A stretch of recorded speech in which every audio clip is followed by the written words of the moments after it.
মেয়েদের স্যাক্রিফাইসের হিসেবটা আমরা স্পষ্ট বুঝতে পারি তাদের বিয়ের পর, তাই না? মাস জুড়ে কিছু স্টুডেন্ট আর আত্মীয় স্বজনের বিয়ের অনুষ্ঠান শেষে বাড়ি ফিরে ডায়েরি লিখতে বসে বিষয়টা মাথায় এলো।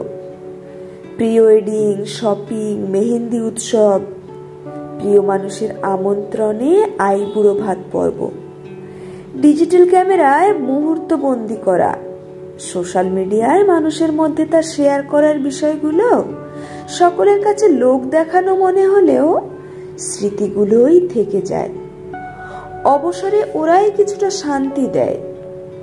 বালিকা থেকে বিয়ের আসরে নতুন বেনারসি পরে সদ্য পা রাখা নববধূর মতো জীবনটাকে সাজাতে গিয়ে তবুও পিছন ফিরে তাকাই আর অবাক হয়ে আবিষ্কার করে স্মৃতির আলপনা।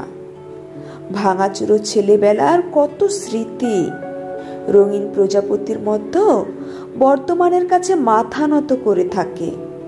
তবুও সে অপেক্ষা করে আবার কখনো যদি দেখা হয় ফেলে আসা শৈশবের সাথে। অনুষ্ঠান শেষে আত্মীয় স্বজনের ভিড় কমলে সেও প্রিয়জনদের শূন্যতা অনুভব করে। পুরনো অভ্যাসগুলো ভুলতে পারে না বলেই বুকের বাঁদিকে একটা ব্যথা টের পায়। মেহেন্দির দাগ মুছে গেলে সে বুঝতে পারে তাকে ঘিরে আয়োজন করা উৎসব শেষে সবাই নিজের ঠিকানায় চলে গেছে। আজ সে একটা নতুন বারান্দায় জীবনের বাকি অধ্যায় কাটাতে এসেছে। শৈশব থেকে খুব যত্নে বা অযত্নে গড়ে তোলা সম্পর্কের হাজার বন্ধন ছিন্ন করে একটা নতুন সংসারে নিজেকে মানিয়ে নেওয়ার এই সাহস মেয়েদের স্যাক্রিফাইসের একটা বিশেষ দৃষ্টান্ত।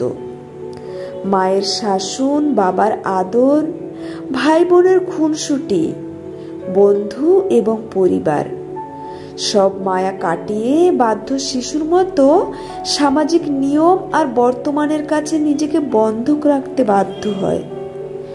প্রথম জন্মদিনে বাবার কাছে আবদার, মায়ের সাথে ম্যাচিং করা কাপড় পরে প্রথম দুর্গা প্রতিমা দেখা, দাদার কপালে ফোঁটা দিয়ে জোর করে গিফট চেয়ে নেওয়া, বন্ধুদের সাথে কাটানো মুহূর্ত, একসময় সবই ফেলে যেতে হয়।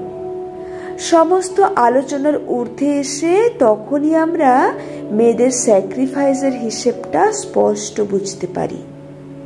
আসলে মেয়েরা মা হওয়ার পর নারী হয়ে ওঠে পরিণত।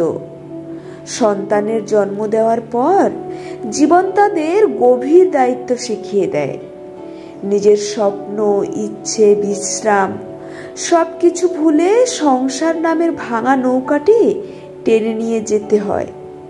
প্রতি রাতে আবার উদ্বাস্ত শরীরটা উপভোগের শিকার হয়, তবে লিগালি। আসলে মেয়েরা যেন নরম নদী, পোষ মানা সূর্যের মতো। রাত্রে শরীরে বোবা মুখে ঘুমিয়ে থাকে।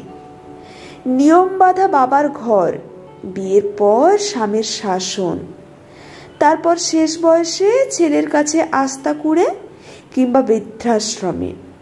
এভাবেই মেয়েদের অর্ধেক জীবনটা স্যাক্রিফাইস করতে গিয়ে হারিয়ে যায়।